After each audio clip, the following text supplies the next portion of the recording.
I now give the floor to the representative of the Syrian Arab Republic. Thank you, Mr. President. It's our pleasure to see sisterly Algeria presiding over the Security Council. I would like to congratulate you and your delegation on assuming the presidency of the Council this month. We are confident that you will conduct its work wisely. We thank the U.S. delegation for conducting the work of the Security Council last month.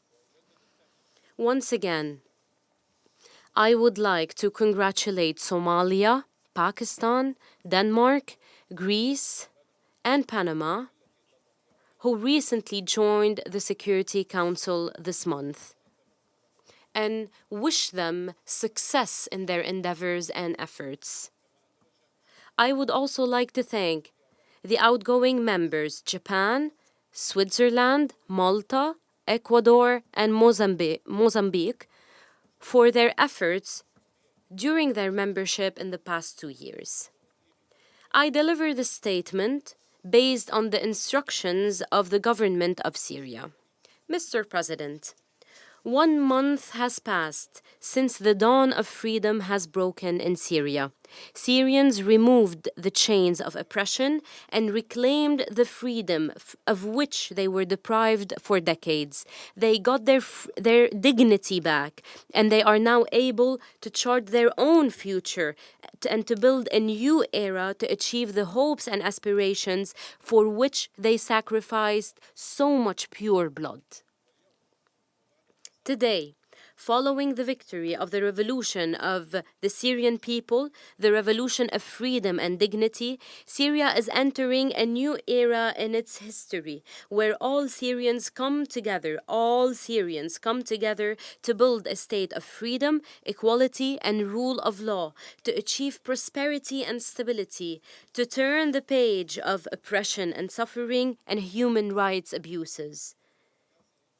This phase requires support by the international community to Syrians and their state.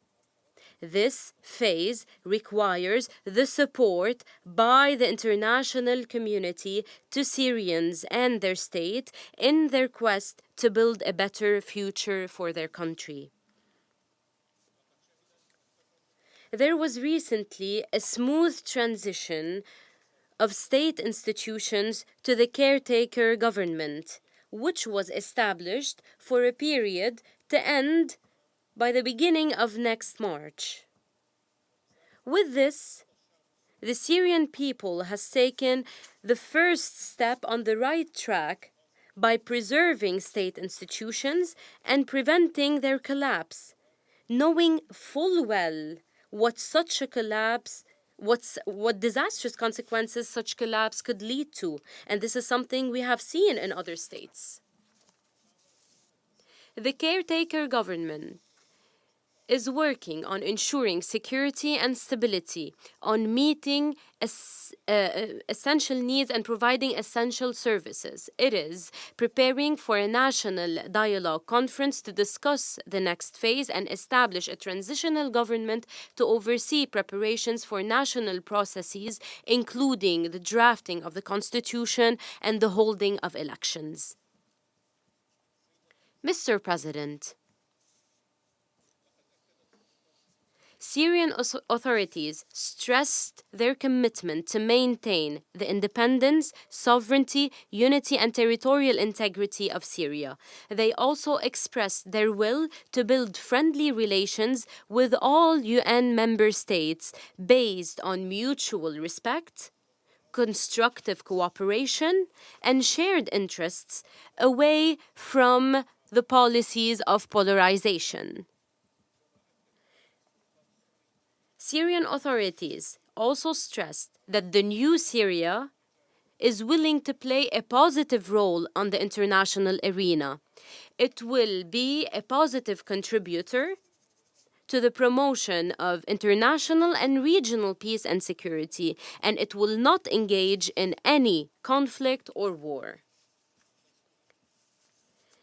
Syria calls upon the members of the United Nations to respect the will of the Syrian people and its national choices, to support state institutions and their efforts to recover security and stability and prosperity in the society. For this reason, external actors should not interfere. They should not interfere with the political process.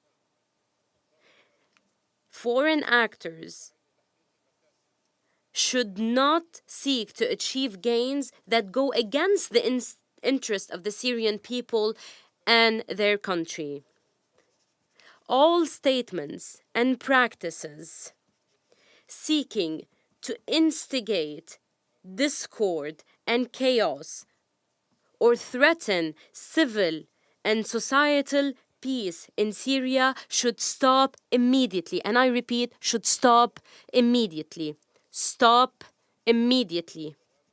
All statements and practices seeking to instigate discord and chaos or threaten civil and societal peace in Syria should stop immediately. In this vein, my country, Syria, would like to express its thanks and appreciation to all states that expressed their support to the Syrian people and their will, that sent their delegations to Damascus and made calls with the new Syrian leadership, that hosted the Syrian government delegation and provided support and help to the Syrian people in this very critical phase of our history. Syria stresses that today it opens a new page in its history, a bright page in the future of foreign relations of Syria in support of prosperity and in support of the safety in the region and stability in the region. Mr. President, Syrians have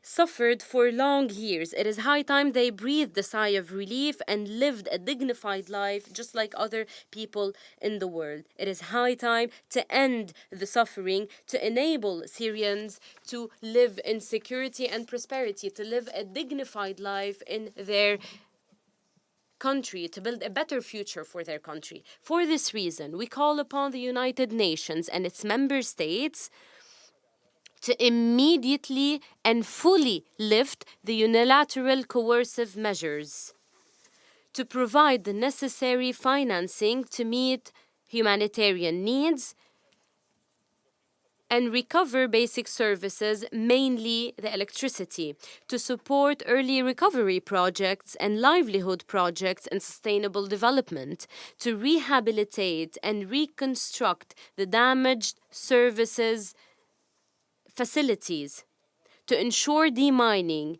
and to get rid of unexploded remnants of war, and to provide a conducive environment for the dignified return of refugees and displaced to their cities and homes.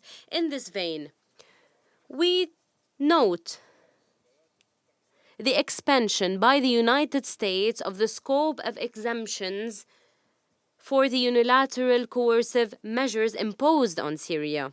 We call upon the United States and other countries to fully lift these measures imposed on the Syrian people because they originally targeted the previous regime and its criminal tools.